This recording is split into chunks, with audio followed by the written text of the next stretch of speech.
Hey, that's right. All right. Come on. Let's get those likes up. Let's get those likes up. Let's get those subscribers up. Shout out to Ish. Birthday.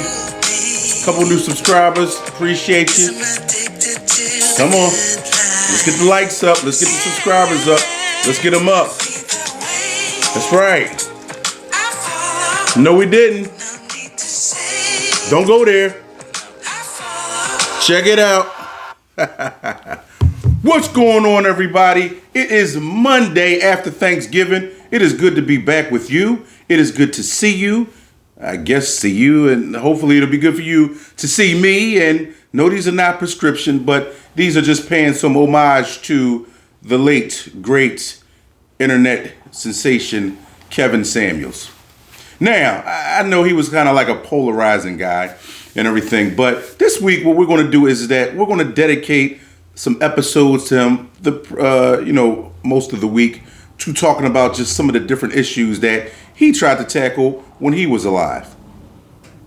Why did I like Kevin Samuels? Well, because there's a couple of things. As a man, although the world is typically male-centered, it's not really too much centered on men speaking their truths or speaking how they really feel or having an opportunity to express how they really feel about a lot of different issues, specifically dating, the expectations of women, the expectations of men. And like I tell people, when I started watching him, maybe because he passed on my birthday maybe 2 or 3 years ago. And when I first started watching him, he would talk a lot about men stepping their game up. And sometimes that's what happens, is that when people become famous or infamous for certain things, people don't kind of look back in their past and see some of the other things that they've done.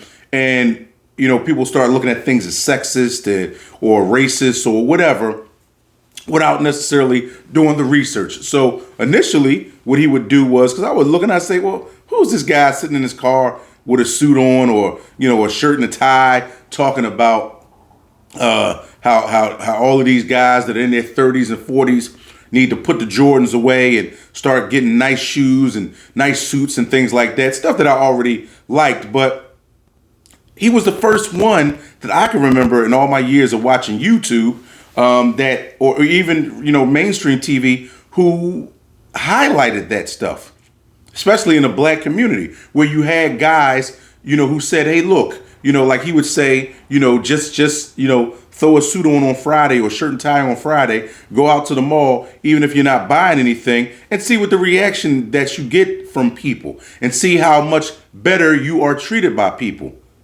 And it's so true. But I already knew this, but it was cool to see somebody else who had the same way of thinking and the same way of being. Now, once again, he was flyer than I was, definitely. But the thing is, as far as the suit game, but the thing is that still, we all need someone that we look at and say, you know what?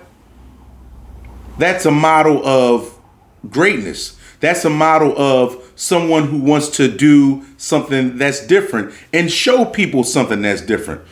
One of the main reasons why I wanted to do this was because, and what I mean by this is this type of pod is because I want people to be positive. I want people to see the best in themselves. And also, even when I'm going off on a rant or even if it's something personal to me, that somebody can learn something from it. And it's not just something that's just like, oh, 1 + 1 is 2, 2 + 2 is 4. No, where you have to a lot of times think.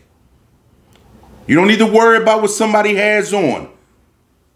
You're not worrying about how close they are to the camera, but shout out to my Aunt Mona for telling me to move back a little bit. But you're worried about what the person is saying to you. The message that is being relayed to you. The message that, and a lot of us, is a lot the same. But a lot of times, all of us, we need help getting there. So the thing that I liked about him was that he had a way of, although it was a little more abrasive than me, all right, he had a way of discussing things. And please believe me, I didn't agree with everything that he said, but I agree with a lot of it. So even when I would express that to other people, especially women, they say, oh, you like that guy? Oh, you like that guy? He's sexist. He's a nut. No. No. In some instances, I can see how people say that.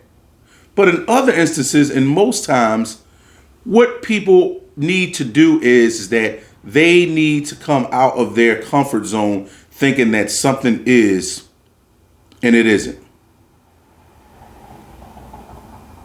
We all have insecurities.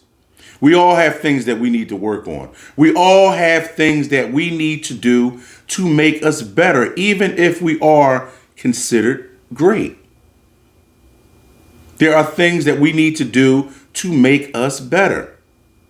And one of those things that he would talk about is, because the whole crux of it, just in case you don't know, and I encourage anybody to go check out his content, because him and like me and Jake used to watch him all the time. But he was the one guy that I had seen who was not scared of confrontation as far as when it came down to it. He wasn't scared to have people on and talk about the smoke or go back and forth with people. And he had, for the most part, legitimate arguments about stuff. Like, for instance, I'll take me. All right. Now you got somebody, I know I'm a handsome right? But here's the deal. Being handsome or being cute to women or being attractive is not always going to get you into the door. A lot of times it won't. So I can't say, hey, listen, I got a net worth of $1,500. Let me be able to go out here and date a woman who's in the best physical shape of her life, okay, that's doing well for herself, that's making 6 figures a year, but I deserve her.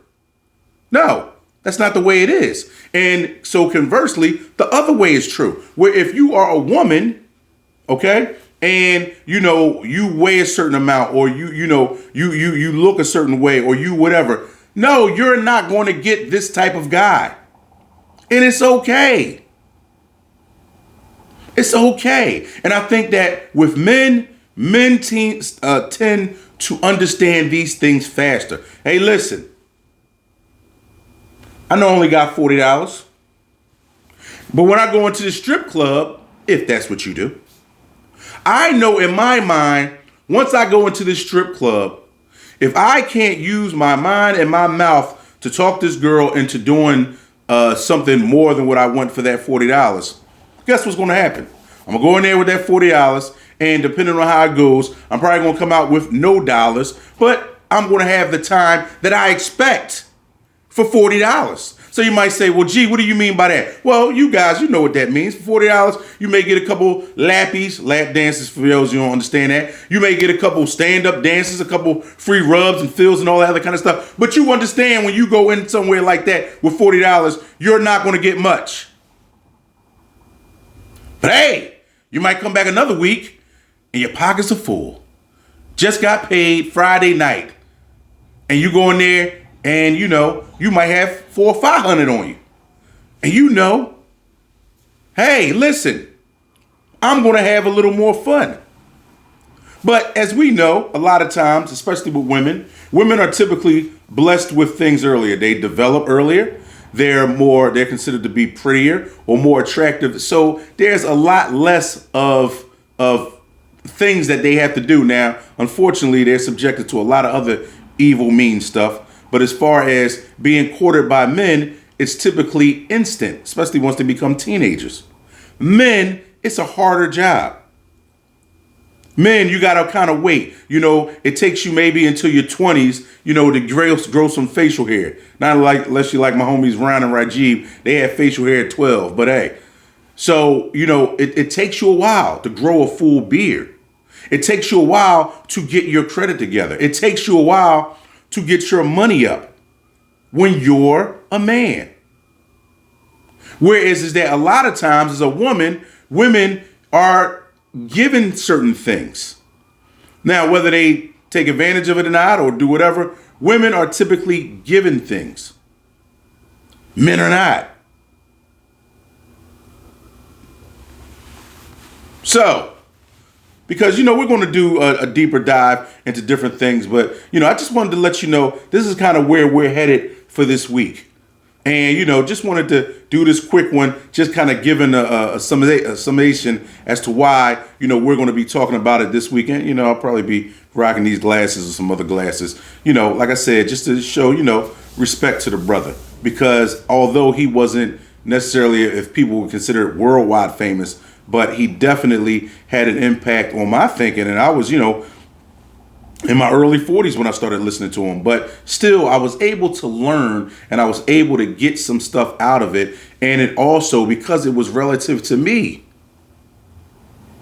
where, you're dating these women or you're involved in these women, and because of certain programming like The Real Housewives or Love and Hip Hop or whatever it is, people think that everybody's supposed to be riding around in a Bentley when they know darn well that that's not the case. That's not really how life goes. But when you watch TV, when you look at social media, you will think that everybody has this kind of stuff and this is what they're entitled to, but they're not. So stick around. We're going to go through a deeper dive for this week. And as we're diving deeper, you remember to live life. Don't let life live you.